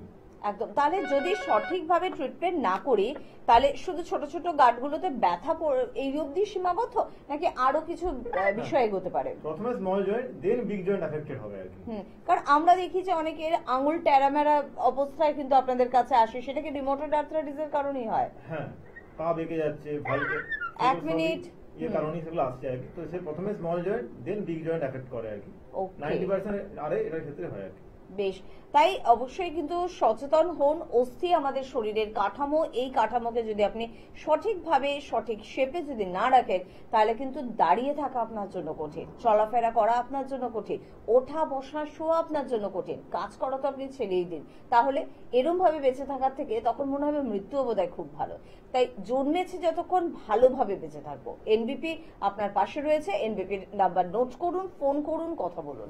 কে আছেন? নমস্কার। নমস্কার, আমি সোনালী বলছি কোচবিহার থেকে। কোচবিহার থেকে বলুন কি সমস্যা আছে? আমার সমস্যাটা হলো চুলকানি বেরিয়ে যাচ্ছে, মানে গায়ে চুলকে চুলকে চুলকানি বেরিয়ে যাচ্ছে। আচ্ছা আচ্ছা, এটা কতদিন ধরে হয়েছে? এই তো 1 সপ্তাহ ধরে হয়েছে। আচ্ছা, আপনার কি ধরনের খাবারটা আপনি বেশি খান? এই ঘরোয়া খাবার খাই। তেল মশলা রিচ খাবার এগুলো কি বেশি খান? নরমাল খাবার হয়, মাঝে মাঝে হয় রিচ খাবার।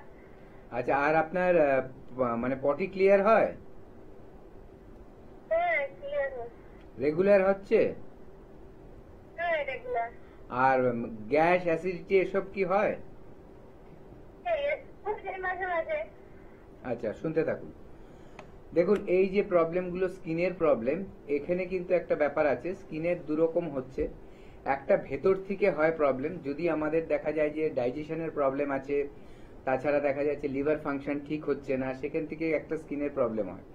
আবার কিছু কিছু ইনফেকশন হয়, অনেক সময় ব্যাকটেরিয়াল ইনফেকশন হয়, অনেক সময় বাইরে আমাদের ইনফেকশন হয়, কি বলে ফাঙ্গাল ইনফেকশন হয়। এগুলো হয়ে কিন্তু স্কিনের মধ্যে অনেক সময় দেখা যায় যে এরকম উঠেছে, অ্যালার্জির মতো দানা দানা ওঠে এরকম। আরেকটা হচ্ছে কি, আমাদের থাকে যাদের ধরুন যে অ্যালার্জিক টেন্ডেন্সিটা বেশি। তাদের কি হয়, সিজন চেঞ্জে অনেক সময় দেখা যায় যে যখন খুব ঠান্ডা আছে, ঠান্ডা থেকে হঠাৎ করে গরমে এলো, সেই সময় কিন্তু এই অ্যালার্জিগুলো স্কিনের মধ্যে দেখা যায় যে স্কিনের মধ্যে র্যাশ উঠছে, বাইরে থেকে গরম থেকে এসে যেই জামা কাপড় আপনি ছাড়ছেন দেখছেন হাতে পায়ে বিভিন্ন জায়গায় একদম লাল লাল গুটি গুটি উঠে যাচ্ছে, একদম খুব চুল করছে। আবার যখন শরীরটা আস্তে আস্তে ঠান্ডা হচ্ছে তখন দেখা যায় এগুলো কমে। অনেক সময় এগুলো এত কষ্ট দেয় তখন মনে হয় কি করব না করব মানুষ বুঝে উঠতে পারে না, ঠিক আছে। আবার এগুলো অনেক সময় দেখা যায় শীতকালেও কিন্তু হয়, যখন খুব গরমটা থেকে হঠাৎ করে শীতের দিকে যায়, এই যে সিজন চেঞ্জ তার তখনও কিন্তু হয়। এক একজনের এক এক সময়। আর এই যে অ্যালার্জির ব্যাপারটা, সেটা কিন্তু কাকে মানে প্রত্যেক ব্যক্তির অ্যালার্জি একই রকম হবে না, এক একজনের কিন্তু এক এক রকম হয়, ঠিক আছে। তো এইটাকে ঠিক করতে গেলে আমাদের কি করতে হবে, প্রথম করতে হবে যে আমার যে পেটের সমস্যা আছে কিনা সেটা দেখতে হবে। তাহলে পেটের সমস্যাটাকে ঠিক করতে হবে, লিভারটাকে ঠিক রাখতে হবে, ঠান্ডা রাখতে হবে, তার জন্য যেরকম ধরনের ট্রিটমেন্ট দরকার সেটা করতে হবে। তার পাশাপাশি দেখতে হবে যদি আমাদের অ্যালার্জির ব্যাপারটা বেশি থাকে, আইজি যদি টেস্টটা করে দেখা যায় যে অ্যালার্জিটা বেশি আছে, তাহলে সেটাকে ট্রিটমেন্ট করে আস্তে আস্তে কমিয়ে আনতে হবে। এবং অ্যালার্জি যখনই কমে যাবে তখন দেখবেন আপনার ইমিউনিটিও তার মানে তখন বেশি থাকছে। এইভাবে যদি ট্রিটমেন্ট করা যায় আয়ুর্বেদের মাধ্যমে, এনবিপিতে আসলে সেই ব্যবস্থাগুলো আছে সব, আয়ুর্বেদের মাধ্যমে যদি আপনি করতে চান তাহলে করতে পারেন, তাহলে দেখবেন এই প্রবলেমগুলো আস্তে আস্তে পার্মানেন্টলি কিন্তু ঠিক হয়ে যেতে পারে। একদম। আর সে কারণে কিন্তু বারবার আপনাদের বলি যোগাযোগ কিন্তু করতে হবে অবশ্যই।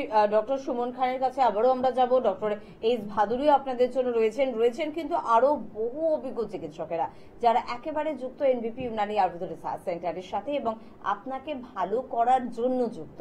তাই একটু জেনে নিন কোথায় চেম্বার রয়েছে আপনার কাছাকাছি। হেডিয়া চেম্বার কিন্তু হতেই পারে, ডক্টর এ হালদারকে পাচ্ছেন, নিচেদায় ডক্টর এন ভট্টাচার্যকে পাচ্ছেন, আরামবাগে ডক্টর এ হালদারকে পাচ্ছেন, শিলিগুড়ি নর্থ বেঙ্গলের চেম্বার সেখানে ডক্টর এস ঘোষালকে আপনারা পাচ্ছেন, খড়গপুর চেম্বারে এবার কিন্তু পেয়ে যাচ্ছেন ডক্টর বি শর্মাকে, বাঁকুড়ায় পেয়ে যাচ্ছেন ডক্টর এ হালদারকে, আমাদের আলিপুরদুয়ারের চেম্বার কিন্তু শুরু হয়ে গিয়েছে, আলিপুরদুয়ারের ডক্টর বি শর্মাকেও পাবেন, ডক্টর এস ঘোষালকেও পাবেন। একটু ফোন করে জেনে নেবেন যে কোনবার কোন চিকিৎসক থাকছেন। জামশেদপুর চেম্বারে ডক্টর এন ভট্টাচার্যকে পাচ্ছেন, গুয়াহাটিতে ডক্টর এস ঘোষালকে পাচ্ছেন, পুরুলিয়া চেম্বারে ডক্টর এ হালদারকে পাচ্ছেন, ডিব্রুগড়ে আমাদের চেম্বার রয়েছে ডক্টর এস ঘোষালকে পাচ্ছেন, ঝাড়গ্রাম চেম্বারে ডক্টর এ হালদারকে পাচ্ছেন, বনগাঁতে কিন্তু আমাদের চেম্বার রয়েছে, বনগাঁ চেম্বারে থাকছেন ডক্টর এন ভট্টাচার্য, গঙ্গারামপুর চেম্বারে থাকছেন ডক্টর এস ঘোষাল, ক্যানিং এ পেয়ে যাচ্ছেন ডক্টর আর ডেকে, আসানসোল চেম্বারে কিন্তু প্রত্যেকবার থাকেন ডক্টর বি শর্মা, বহরমপুর চেম্বারে পেয়ে যাচ্ছেন ডক্টর এ হালদারকে, কাকদ্বীপ আমাদের গুরুত্বপূর্ণ একটি চেম্বার, কাকদ্বীপ চেম্বারে কিন্তু থাকেন ডক্টর এস ভাদুরী, বর্ধমান চেম্বারে পেয়ে যাচ্ছেন ডক্টর এন ভট্টাচার্যকে, মালদায় পাচ্ছেন ডক্টর এস ঘোষালকে, দুর্গাপুর চেম্বারে পেয়ে যাচ্ছেন আপনারা ডক্টর এন ভট্টাচার্যকে, বোলপুর চেম্বারে ডক্টর এস ভাদুরীকে আপনারা কিন্তু পাচ্ছেন, কোচবিহার চেম্বারে ডক্টর এস ঘোষালকে পাচ্ছেন। কৃষ্ণনগর থেকে আজকে ফোন পেয়েছিলাম, কৃষ্ণনগরে আমাদের চেম্বার রয়েছে এবং পেয়ে যাচ্ছেন ডক্টর এ হালদারকে, রায়গঞ্জ চেম্বারে পেয়ে যাচ্ছেন ডক্টর এস ঘোষালকে, হলদিয়ায় পেয়ে যাচ্ছেন ডক্টর এ হালদারকে, রানীহাটিতে পেয়ে যাচ্ছেন অবশ্যই এনবিপির অভিজ্ঞ চিকিৎসককে। কোন চিকিৎসক যাচ্ছেন অবশ্যই আপনাদের জানিয়ে দেওয়া হবে, ডক্টর বি শর্মা থাকার সম্ভাবনা রয়েছেন বা অন্যান্য অভিজ্ঞ চিকিৎসকেরাও কিন্তু নিশ্চয়ই থাকবেন।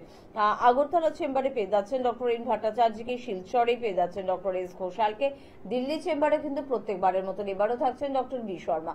এছাড়া আমাদের মধ্যমগ্রামে চেম্বার রয়েছে, কলকাতার বন্ধুদের জন্য জানাচ্ছি আমাদের হাজরা শিশু মঙ্গলের একদম অপোজিটে চেম্বার রয়েছে, হাতিবাগান চৌমাথার একেবারে কাছে চেম্বার রয়েছে, খিদিরপুরে চেম্বার রয়েছে, হাওড়ায় শিবপুর, বাল্টিগুড়ি বাজার, দাসনগর এবং বেলুড়ে চেম্বার রয়েছে।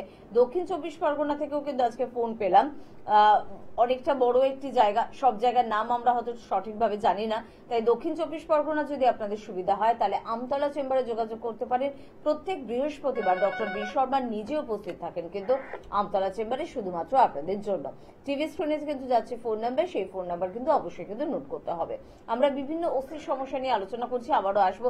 যিনি ফোনে আছেন একটা মিনিট আমাদের সাথে থাকবেন, ডক্টর এস খান আমাদের সাথে রয়েছেন। একটু জানতে চাইবো, যেহেতু সিমটমস গুলো নিয়ে কথা বলছিলাম, এই যে হাঁটুতে ব্যথা নিয়ে এত পেশেন্টরা ফোন করেন, আপনাদের চেম্বারেও এত পেশেন্টরা যান, মানে হাঁটুতে ব্যথা যদি সেটা নি পেন বা অস্টিওআর্থ্রাইটিস হয়, তার সিমটমস গুলো কি হয়?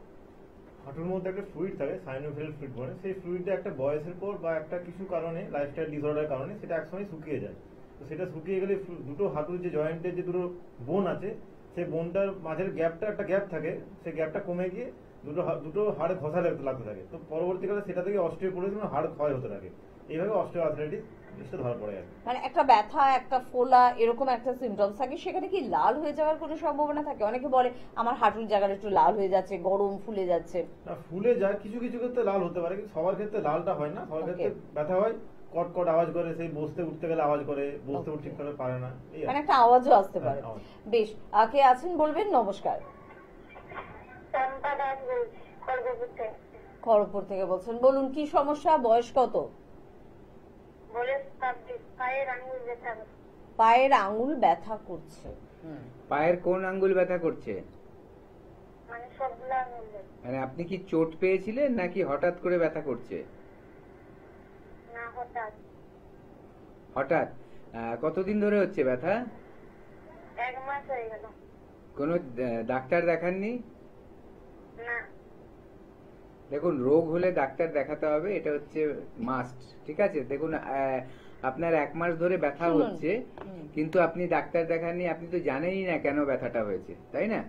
আমাদের প্রোগ্রাম শুনছেন, প্রোগ্রাম মন দিয়ে শুনুন, দেখুন, এবং তারপর আমরা যেভাবে অ্যাডভাইস গুলো দিচ্ছি বা যেরকম আপনাদেরকে বলছি সেভাবে করুন। এই যে একটু আগে ডক্টর খান বলছিলেন যেটা, যে ছোট জয়েন্টে কিন্তু ব্যথার কথা বলছিলেন, যে রিউমেটয়েড আর্থ্রাইটিস হতে পারে, ঠিক আছে? তাহলে আমাদের যে পায়ের আঙুলগুলো, সেই জয়েন্টগুলোর মধ্যে যে ছোট ছোট মানে হাড় আছে, সেই হাড়ের জয়েন্টে আমাদের ব্যথা হচ্ছে, আপনার ব্যথা হচ্ছে। এটা তো হতেও পারে যে আপনার হয়তো রিউমেটয়েড আর্থ্রাইটিস হয়েছে।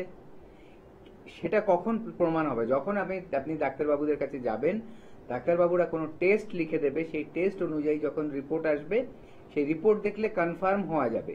দুটো হয়, একটা হচ্ছে ক্লিনিক্যাল ডায়াগনোসিস হয়, মানে চোখে দেখে ডাক্তারবাবুরা যেটা দেখছে আপনার সিমটম, সেগুলো দেখে একটা ডায়াগনোসিস করে, তার উপরে বেস করে কিছু টেস্ট করতে দেয়, ঠিক আছে?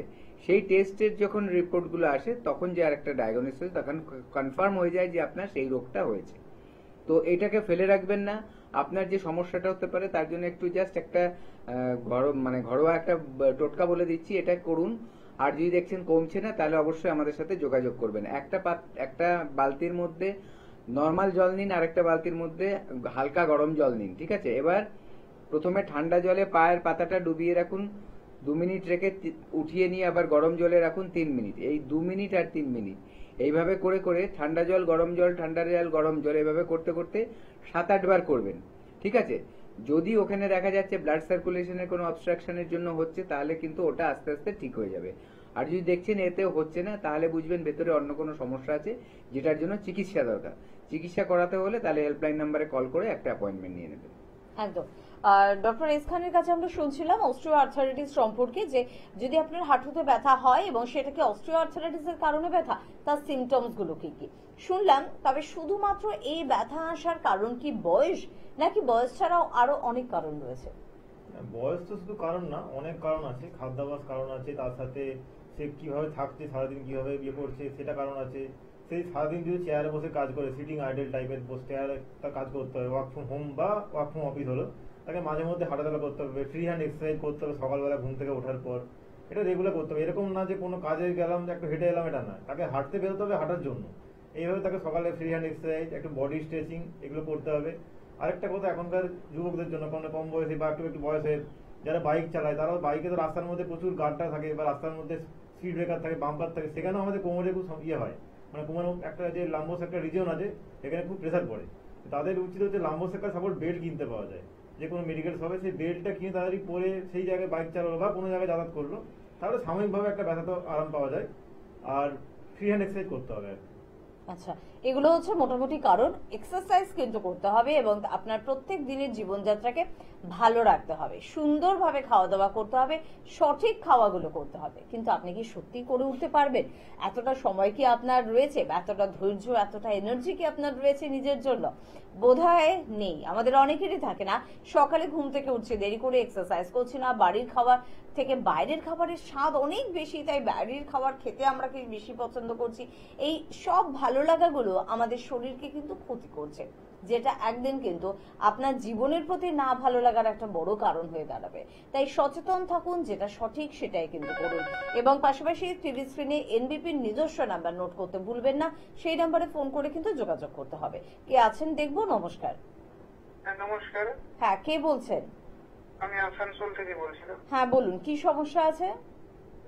সমস্যা হচ্ছে প্রচুর পরিমাণে গ্যাস অম্বলের সমস্যা, মানে খাবার খেতে ইচ্ছে করে না একদম। আচ্ছা, এটা কতদিন ধরে হয়েছে?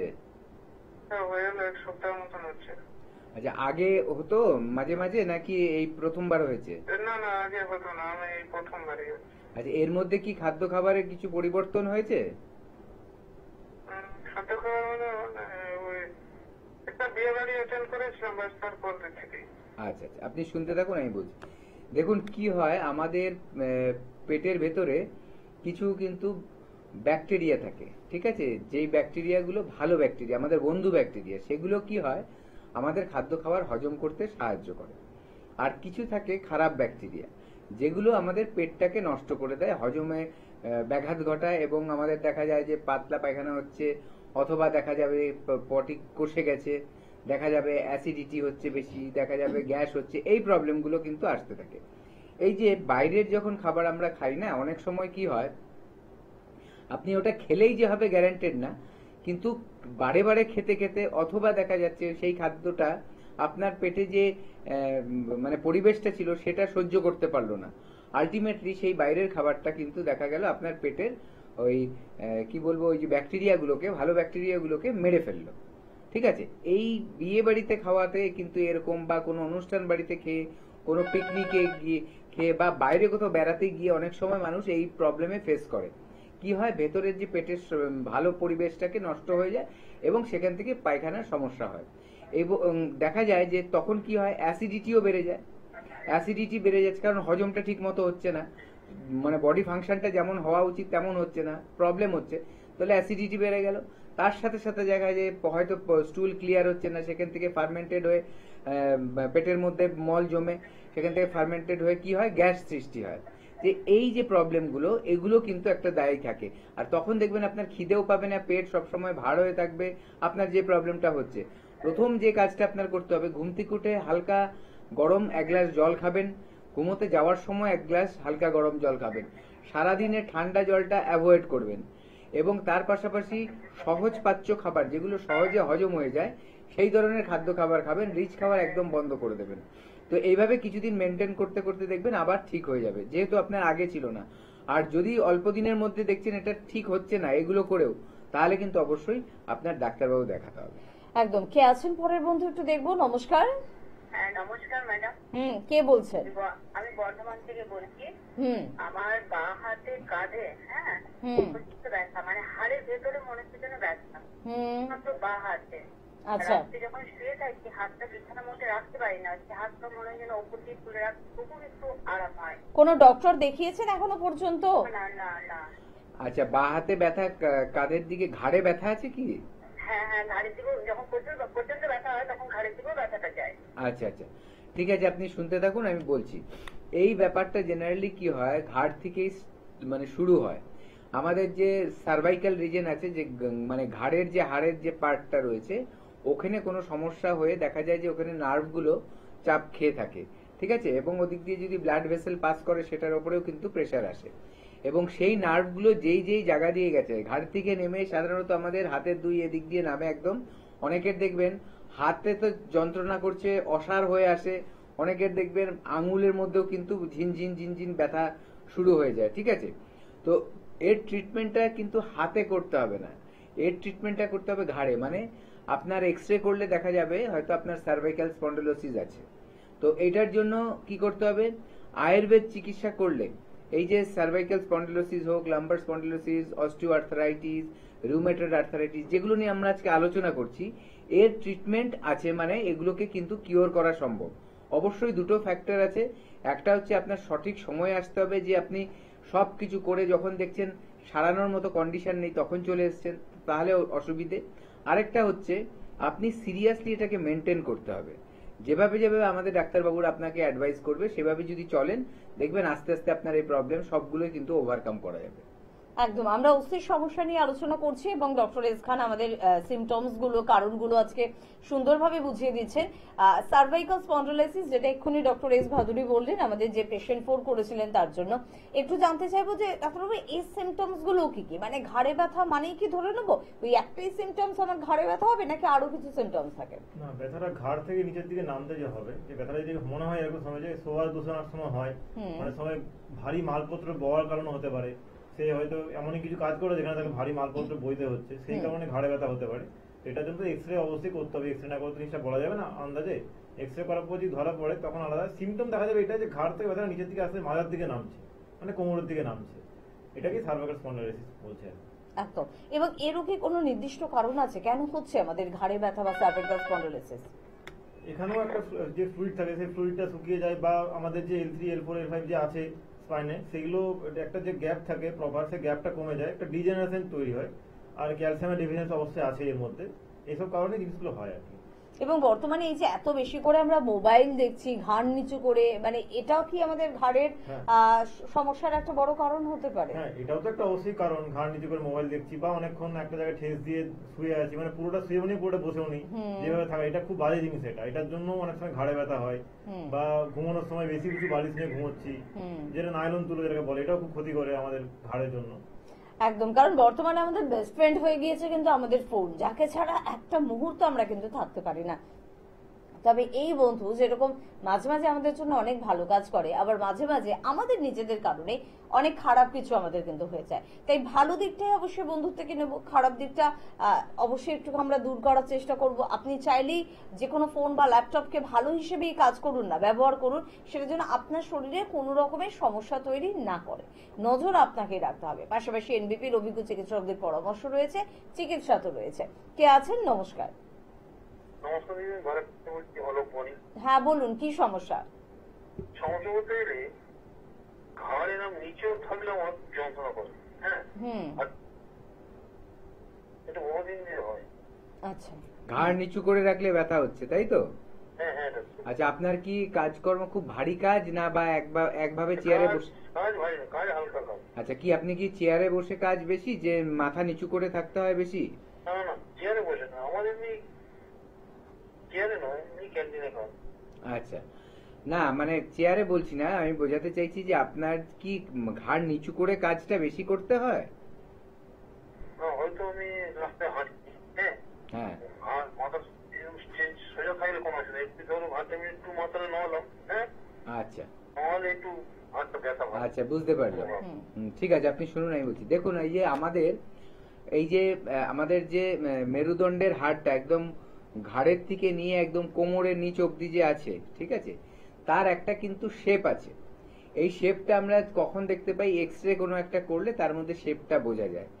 এই শেপটা যদি আমাদের কোনো কারণে দেখা যাচ্ছে, মানে ডেইলি এক ধরনের কাজ করতে করতে, বা সেটা হতে পারে যে আমার শোয়ার ব্যাপারটা যেটা ডাক্তারবাবু বললেন, যে উঁচু বালিশে শোয়া, বা ধরুন একটু দয়ের মতো হয়ে বসে থাকা, ঠিক আছে, এই যে মানে আমাদের যে মানে সঠিকভাবে না বসা বা না ঘুমোনো, তার থেকে কি হয়, বা রেগুলার একইভাবে কাজ করা, তখন কি হয়, আমাদের যে ওই ঘাড়ের মানে মেরুদণ্ডের হাড়ের যে কার্ভটা, যেরকম শেপটা থাকতে হয় তার থেকে কিন্তু চেঞ্জ হয়ে যায়। এবং চেঞ্জ হতে গিয়ে দুটো ব্যাপার হয়। দেখা যায় যে ওইখান দিয়ে যে নার্ভগুলো গেছে তার উপরে খুব চাপ পড়ছে, আর নার্ভ যখন চাপ পড়বে তখনই কিন্তু আমরা ব্যথার অনুভব করব, ব্যথাটা অনুভব করব, ঠিক আছে। তো তার জন্যই আপনি যে যাচ্ছেন, যখন আপনি হয়তো নিচু একটু করলে, তার মানে আপনার এটা অনেকদিন ধরেই হচ্ছে, হতে হতে এখন যখন ওটা কম্প্রেশনটা বেশি হচ্ছে তখন নার্ভের ওপর চাপ হচ্ছে, আর আপনি যখনই নিচু হচ্ছেন ব্যথা শুরু হয়ে যাচ্ছে, ঠিক আছে।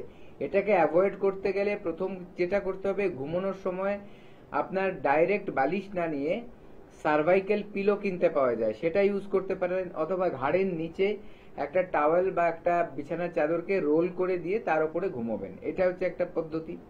দ্বিতীয় কথা, আপনি যে কাজ করছেন সেই কাজগুলো মাথা নিচে নামিয়ে বেশি করবেন না, এমন ডিস্টেন্সে রাখুন যাতে ঘাড়টা সোজা রেখেও সেটা দেখতে পারেন বা করতে পারেন। একটু দূরত্বটা বেশি রাখুন, অথবা একটু হাইটে রাখুন জিনিসটাকে, এইভাবে মেনটেন করুন। আর তার পাশাপাশি একটা করতে হয়, যদি দেখছেন যে আপনার এটা বারে বারে হচ্ছে ফিরে ফিরে আসছে প্রবলেমটা, তাহলে ব্যথার ওষুধ খেয়ে এটাকে আড়াল করবেন না। এটার জন্য প্রপার ট্রিটমেন্ট আছে আয়ুর্বেদে, সেই আয়ুর্বেদের ট্রিটমেন্টটা করুন, আর করলে দেখবেন এটা থেকে কিন্তু আপনি মুক্ত হতে পারবেন। আর এটা শুধু ঔষধ না, আমাদের এখানে কিন্তু ঔষধের সাথে সাথে আয়ুর্বেদিক পঞ্চকর্মা ট্রিটমেন্ট আছে, পঞ্চকর্মা থেরাপি যেটাকে আমরা বলি। এই দুটোর কম্বিনেশনে কিন্তু যে কোনো ব্যথার সমস্যা হোক বা অন্য যে কোনো রোগ, খুব ক্রিটিক্যাল থেকে ক্রিটিক্যাল রোগের কিন্তু খুব ভালো রেজাল্ট আসে।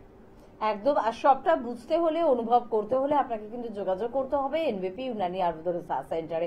আপনার পাড়া প্রতিবেশী বা আপনার আত্মীয় স্বজন বা আপনি টিভির পর্দায় দেখেছেন প্রচুর মানুষ এনবিপির প্রশংসা করছে, কিন্তু এখনো আপনার এসে ওঠা হলো না, তাহলে কিন্তু আপনি পিছিয়ে যাচ্ছেন, আপনার সমস্যাটা জটিল কঠিন হয়ে যাচ্ছে। তাই চটজলদি যোগাযোগ করুন এবং চটজলদি নিজেকে ভালো রাখুন। অস্থির বিভিন্ন সমস্যা নিয়ে কথা বলছি, যে বিষয়টা নিয়ে সত্যি আমাদের সব থেকে বেশি আতঙ্ক লাগে, ক্যান্সারের থেকেও ভয়ঙ্কর বলে মনে হয়, সেটা হচ্ছে অ্যাঙ্কোলাইজিং স্পন্ডাইলোসিস। খুব সংক্ষিপ্ত সময় সংক্ষেপে জানতে চাইবো ডক্টর এস খানের কাছ থেকে যে অ্যাঙ্কোলাইজিং এই রোগটা কি এবং কেন হয় এটা। অ্যাঙ্কোলাইজিং এই রোগটার কোনো বয়স নেই, এই রোগটা যে কোনো বয়সে হতে পারে। এরকম কেস দেখেছি 25 ইয়ার্সে অ্যাঙ্কোলাইজিং স্পন্ডাইলোসিস হয়ে গেছে, পুরো শরীরটা স্টিফ হয়ে গেছে, সে ঘাড় মাথা কিছু নাড়াতে পারছে না। এই ছেলেকে 27 পজিটিভ তার ব্লাড রিপোর্টে এসেছে।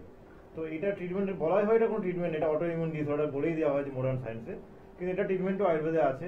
এটা ট্রিটমেন্ট অনেক লোক সুস্থ হয়েছে, এটার কোনো মানে এটা ফুল প্রুফ আছে।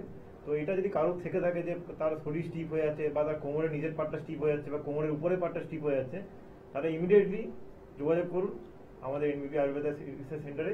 এখানে তার চিকিৎসা হয় এবং তার ফুল ট্রিটমেন্ট সলিউশন পাওয়া যায়।